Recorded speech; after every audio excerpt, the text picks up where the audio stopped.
August 17, 1944, 09:30 hours. A field hospital behind the lines, Tinian. The world returned to Private Kenji Tanaka, not with the blinding light of heaven, nor the fiery torment he had been promised, but with a smell. It was a thick, savory, impossible smell of cooked meat. For a moment he thought it was a hallucination, a final cruel trick of a starving mind. His last coherent memory was of the dirt, the bitter taste of volcanic soil kicked up by the mortar shell that had torn through his leg and thrown him into darkness. Before that, for months, the only taste had been boiled roots, the occasional lizard, and the gnawing, acidic emptiness in his stomach. He forced an eye open. The world was canvas, a muted green tent ceiling swaying gently. He was on a cot, a real cot, and a rough wool blanket covered him. The phantom weight of his Arisaka rifle was gone from his shoulder. His uniform, the sweat-stained and tattered garment he had worn for a year, was also gone, replaced by loose-fitting pajamas. Panic, cold and sharp, cut through the fog of his concussion. He was a captive, the final shame, the ultimate dishonor prescribed by the Senjin-kun military code. Do not live to experience the shame of a prisoner. He tried to sit up, but a searing pain shot from his bandaged leg. A figure loomed over him, an American, a giant with a pale freckled face and reddish hair, not the horned demon from the propaganda posters. Kenji's hand instinctively went to his waist for the grenade that was no longer there. His final duty was to take one of the enemy with him. He had failed. He squeezed his eyes shut, bracing for the bayonet or the bullet. This was the moment of execution. He thought of his mother in Kagoshima, her last letter, now just a worn-out crease of paper in a pocket he no longer possessed, speaking of the persimmon harvest. But the final blow never came. Instead, there was a soft clinking sound. He dared to look again. The American medic was not holding a weapon. He was holding a small metal can and a spoon. He pried the lid off, and the impossible smell intensified. It was greasy, salty, and overwhelmingly rich. The medic scooped a small piece of the pink processed meat and held it out. Kenji stared. He had watched his comrades, men he had trained with, wither away on this rock. He had seen the madness of hunger in their eyes. Their officers had told them the Americans were weak, decadent, and running out of supplies. That one final glorious charge, Gyokusai, would shatter their fragile morale. Yet here was a simple soldier, a medic, casually offering him more meat in one spoonful than he had seen in 6 months. It was not a weapon of steel that began to dismantle Kenji Tanaka's entire world. It was a can of spiced ham. And in that moment of profound, jarring confusion, he realized that everything he had been taught about the enemy, about the war and about his own destiny, was a catastrophic lie. The Imperial Japanese Army that marched across Asia and the Pacific in the early 1940s was an entity of profound contradictions. On one hand, it was a force of incredible discipline, courage, and tactical ingenuity, capable of stunning victories that humbled Western colonial powers. On the other, it was an organization built upon a logistical framework of almost criminal neglect. The paradox of the Japanese war machine was that it was designed for swift, decisive battles, with little to no planning for protracted campaigns of attrition. Spirit, it was believed, could conquer material deficiencies. This philosophy was woven into the very fabric of its military doctrine. The soldier of the emperor was expected to endure hardships that would break other armies. He was taught that to demand more was a sign of weakness, a stain on his honor. Consequently, the logistical chain of the IJA was notoriously fragile. While the American military calculated troop needs in tons of supplies per man per day, the Japanese often calculated in ounces. Ammunition was always the priority. Food was a distant second. The soldier was expected to shokuryo wa genchi chotatsu o gensoku to su, to forage for food locally. This policy worked, however brutally, in the fertile lands of China or Burma. But on the tiny, barren volcanic islands of the Central Pacific, there was nothing to forage. There was only coral, sand, and the enemy. As the American war machine gained momentum, its island-hopping strategy transformed this logistical weakness into a death sentence for hundreds of thousands of Japanese soldiers. Under the command of Admiral Nimitz and General MacArthur, U.S. forces would bypass and isolate heavily fortified Japanese strongholds, like Rabaul or Truk, leaving their massive garrisons to wither on the vine. On these islands, cut off from all resupply, Japanese soldiers descended into a primitive struggle for survival. Their war was no longer against the Americans, but against their own bodies. Diaries recovered from these garrisons speak of a monotonous diet of roots, snails, and insects. As the months turned into years, they speak of the green sickness of malnutrition, of men whose bodies swelled with beriberi, and of the ultimate taboo, cannibalism.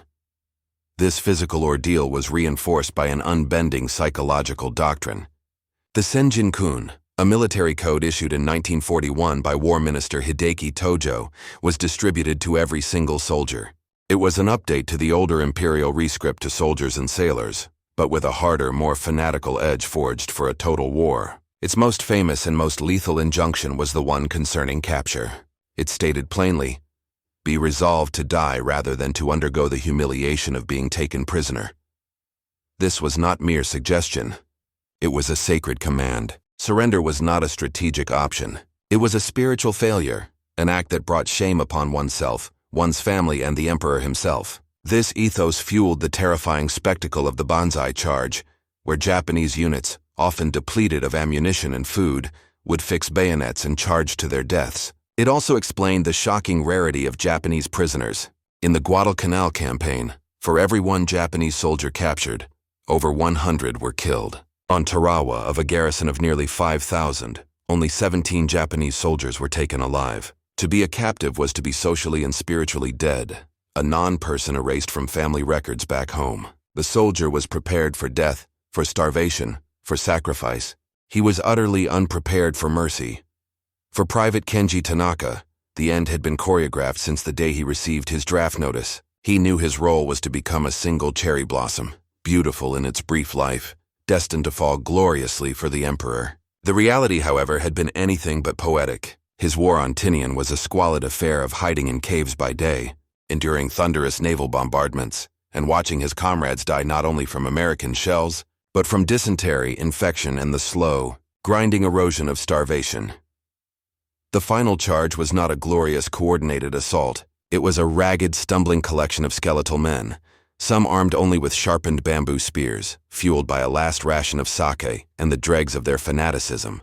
Kenji remembered the guttural, desperate screams of his comrades as they ran into the sweeping fire of Browning machine guns. He remembered firing his rifle until the bolt clicked on an empty chamber. He remembered the face of the young American Marine, his eyes wide with a mixture of fear and grim necessity. Before the world erupted in a cascade of earth and fire, waking up in enemy hands was a disorientation beyond the physical. His entire being, every fiber of his training and indoctrination, screamed at him that this was wrong. He was supposed to be dead. Lying on the cot, he felt a shame so profound it was a physical weight, heavier than the pain in his leg. He was a failure. He meticulously went over the options for suicide. He could bite off his own tongue and drown in the blood. He could refuse food and water. He could attack a guard, hoping to be shot. Death was the only path back to honor. He lay there, surrounded by the quiet, efficient movements of the American medical staff. They spoke in low, calm tones. They changed his bandages with a detached professionalism that was somehow more unnerving than open hostility. They did not mock him. They did not torture him. They treated his wounds, gave him water, and left him to his thoughts. This clinical, impersonal mercy was a form of psychological torment he could never have anticipated. His commanders had spoken of the Americans as beasts, savages who mutilated the dead and tortured the living. This quiet, sterile environment, this methodical saving of his life, was a contradiction that his mind could not resolve. He waited for the interrogation. He steeled himself to give them nothing, to protect the codes and unit positions that were now, he vaguely realized, already strategically worthless. He anticipated the questions, the threats, the pain. The only thing he could not anticipate was kindness. For the average American GI or Marine fighting in the Pacific, the Japanese soldier was an almost supernatural foe. He did not behave according to the established rules of Western warfare. He did not surrender when his position was hopeless. He would hide in a spider hole with a grenade, waiting to take his killer with him. He would feign injury to lure in a medic before detonating a hidden charge. The refusal to be taken prisoner created a brutal feedback loop.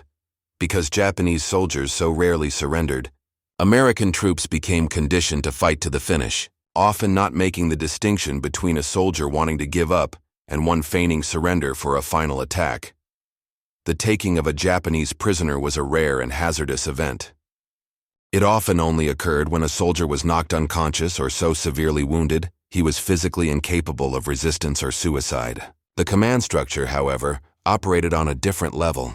while the frontline soldier was driven by the instinct of survival and the grim realities of combat. American leadership, from the strategic planners in Washington down to division commanders, understood the value of prisoners. A living captive was a font of intelligence. He could provide information on unit strength, fortifications, morale, and future plans. Therefore, official U.S. policy, dictated by the laws of war and the 1929 Geneva Convention, was to treat all prisoners humanely. Though Japan was not a signatory to the convention concerning the treatment of POWs, America was. Adhering to it was a matter of national honor, military discipline, and pragmatism. Propagandists saw the value in showing the world, and potentially the Japanese people, that America was a humane power. Leaflets were designed and dropped over Japanese-held islands, showing smiling, well-fed Japanese prisoners in American camps, urging them to surrender. These efforts were almost entirely fruitless against the wall of Japanese military indoctrination, but the policy remained. The process for handling a captured soldier like Kenji was methodical. First, he would be disarmed and searched. Then, he would be given immediate medical attention at a battalion aid station. The priority was to save his life, not just for humanitarian reasons, but to preserve an intelligence asset. From there, he would be moved back to a divisional clearing station and then to a field hospital. The interrogations would begin, conducted by specially trained Nisei, second-generation Japanese Americans, who served as translators and intelligence specialists. These interrogators quickly learned that brutality was counterproductive. A prisoner who had been indoctrinated to expect torture would shut down. But kindness, a cigarette, a hot meal, these were the unexpected tools that could begin to pry open a mind sealed shut by years of propaganda. For the American war machine, a Japanese POW was not just a defeated enemy. He was a puzzle to be unlocked, and the key, more often than not, was a simple demonstration of humanity. Kenji Tanaka's journey from the brink of death on Tinian to the heart of the American mainland was a voyage through layers of disbelief. After a few days in the field hospital, he and a handful of other captives, all wounded, were moved to a transport ship. The first shock was the ship itself. It was a vast, clean, orderly vessel, a floating fortress of steel. He watched American sailors, young men his own age, laughing and talking as they went about their duties. They were not the gaunt, desperate figures of his own army. They were tall, muscular, and radiated an aura of effortless health. Then came the food. 3 times a day, the smell of cooking would waft through the sick bay. It was not the thin, watery rice gruel he was used to, but the aroma of baking bread, roasting meat, and brewing coffee. On his first full day at sea, a mess orderly brought him a tray. On it was a piece of fried fish, a scoop of mashed potatoes with gravy, green beans, and a thick slice of white bread with a pat of yellow butter melting into it. Kenji stared at the tray for a full minute, his mind unable to process the sight. This was not a meal. It was a feast, a banquet beyond his wildest imaginings. The butter alone represented a level of decadent luxury that was alien to him. He ate slowly, suspiciously, his shrunken stomach cramping at the sudden richness. He watched as some of the Americans finished their meals and scraped leftovers into a bin, an amount of food that could have sustained his entire squad for a day. The casualness of the waste was as stunning as the abundance itself. After a journey of several weeks, they docked in San Francisco. Under guard, the prisoners were herded onto a train. As it rumbled across the continent, Kenji stared out the window. He saw vast, open landscapes of farmland, cities that showed no signs of bombing or rationing, roads teeming with civilian cars. This was the enemy homeland he had been told was collapsing under the strain of war. It looked prosperous, powerful, and utterly untouched by the conflict. His final destination was a place called Camp McCoy, in a state named Wisconsin. It was surrounded by green forests and rolling hills. There were no crumbling bunkers or muddy trenches. There were rows of neat wooden barracks, manicured lawns, and even a baseball diamond. He saw other Japanese prisoners, hundreds of them, walking freely within the wire. They were not in rags. They wore clean American-issued work clothes. They were not emaciated. They were healthy, their faces filled out, some even looking slightly overweight. This was not a prison camp as he understood it. It was a strange, inverted world, a place where the logic of war had been turned completely on its head.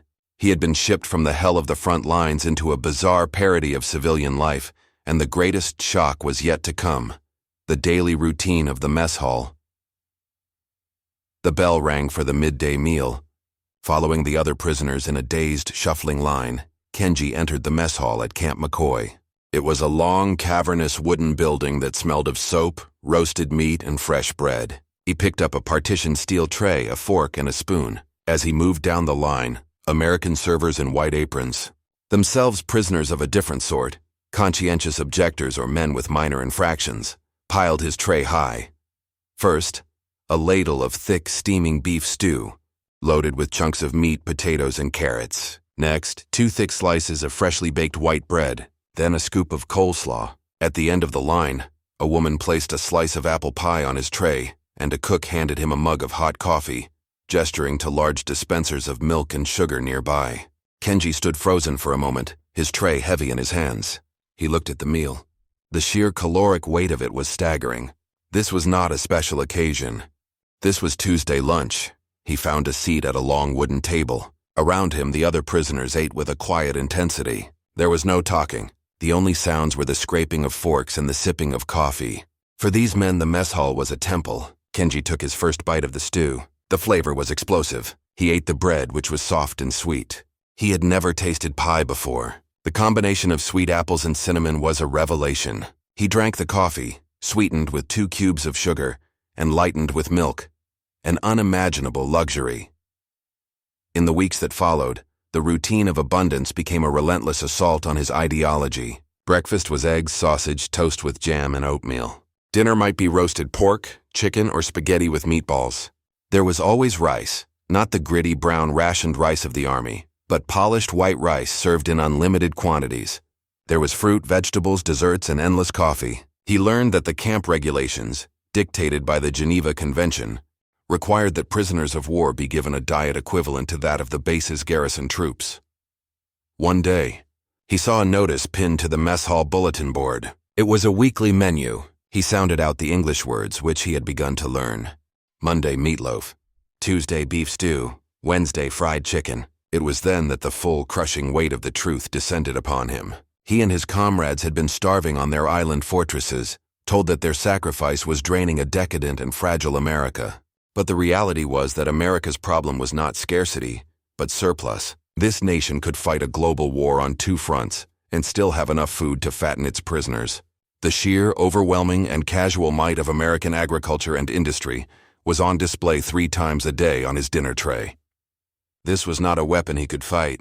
It was a truth he could not deny. The war had been lost long before he had ever fired his rifle. It had been lost in the wheat fields of Kansas, the stockyards of Chicago, and the sprawling factories of Detroit. And the proof was right here on his plate. The effect of this overwhelming abundance on the Japanese prisoners was not uniform, but it was universally profound. For some, the initial shock gave way to a deep, unshakable depression. Their entire universe of belief in the divinity of the emperor, the sacred mission of Japan, and their own spiritual superiority had been built on a foundation of lies. The shame of surrender, which had been their primary emotional state upon capture, was slowly replaced by a confusing sense of betrayal. They had been betrayed by their own leaders, who had sent them to die for a cause that was not only failing, but was based on a complete misunderstanding of the enemy. These men became quiet, withdrawn, and listless, their inner world shattered beyond repair. For others, the cognitive dissonance was too great. They clung to their indoctrination with renewed ferocity. The good food and fair treatment had to be a trick, a clever form of American psychological warfare designed to weaken their spirit. They would organize clandestine meetings, reaffirm their oaths to the emperor, and plan futile acts of resistance or mass suicide to reclaim their lost honor. In some camps, like the Featherston prisoner of war camp in New Zealand, this tension would erupt into violence in what became known as the Featherston Incident, where prisoners and guards were killed in a riot born of cultural misunderstanding and despair. But for a third group, which included Kenji Tanaka, the experience prompted a slow, painful, but ultimately transformative reevaluation of the world. The daily evidence of American power, demonstrated not through violence but through sustenance, began to deconstruct their former identity. The camp authorities fostered this process. They offered Japanese-language newspapers that presented an uncensored view of the war's progress, showing the relentless American advance across the Pacific. They showed movies, not just propaganda, but Hollywood films that depicted an American life of incredible freedom and material comfort. Kenji began to talk to the Nisei interpreters. He asked them questions, not about military matters but about America. He learned about democracy, about elections, about the concept of individual rights. It was an ideology as alien to him as the food on his plate. He began to understand that the Americans were not the one-dimensional demons he had been taught to hate. They were a complex people, capable of both incredible violence and incredible generosity. The shame of being a prisoner began to fade, replaced by a nascent curiosity and a growing realization that survival was not a disgrace. To have died for the lie would have been the true shame. The most effective re-education program was not a lecture or a pamphlet. It was the undeniable daily reality of the camp itself, which proved that everything he had been prepared to die for was fundamentally, irrevocably wrong. The total number of Japanese prisoners of war held by the Western Allies was small, just over 50,000 by the end of the war, a trivial figure compared to the millions of German and Italian POWs. Most were captured in the final desperate year of the conflict, as the Japanese war machine disintegrated. Yet, the strategic and psychological impact of their treatment resonated far beyond their numbers. The humane conditions in the camps became a key tool in Allied psychological operations. Leaflets dropped on beleaguered Japanese garrisons contained messages and photographs from captured comrades, describing the good food and medical care, assuring them that surrender was not a death sentence. While these efforts rarely induced mass surrenders, they planted seeds of doubt and may have saved individual lives, both Allied and Japanese. More significantly, the experience of these prisoners laid a strange and unexpected foundation for the post-war era. When the war ended, and these men were finally repatriated to a Japan that was a landscape of ash and ruin, they returned as changed individuals. They had seen, with their own eyes, the industrial and agricultural colossus that Japan had so foolishly challenged. They understood, in a way their countrymen could not, the true reason for their nation's defeat. While many faced ostracism upon their return, viewed as disgraced men who had failed in their duty to their unique perspective became a small but important part of Japan's post-war reconstruction and its eventual embrace of democracy and pacifism. For Private Kenji Tanaka, returning to Kagoshima in 1946 was another form of shock. His family had been told he had died honorably in battle on Tinian. His reappearance was a miracle tainted by the shame of his survival, but he carried within him a truth that was undeniable. He had seen the other side and knew that the path of militarism led only to ruin and starvation. In the end, the story of the Japanese POWs in American camps is a powerful lesson in the nature of warfare. It demonstrates that a nation's strength is not measured solely by the fanaticism of its soldiers or the power of its weapons, but also by the depth of its resources, the resilience of its logistics, and the power of its ideals. The United States entered the war with a staggering material advantage, but in the quiet, orderly confines of camps like McCoy, it deployed a different kind of weapon, one of overwhelming abundance and unexpected humanity. For the few Japanese soldiers who experienced it, this weapon did more than just ensure their survival. It dismantled their entire reason for fighting.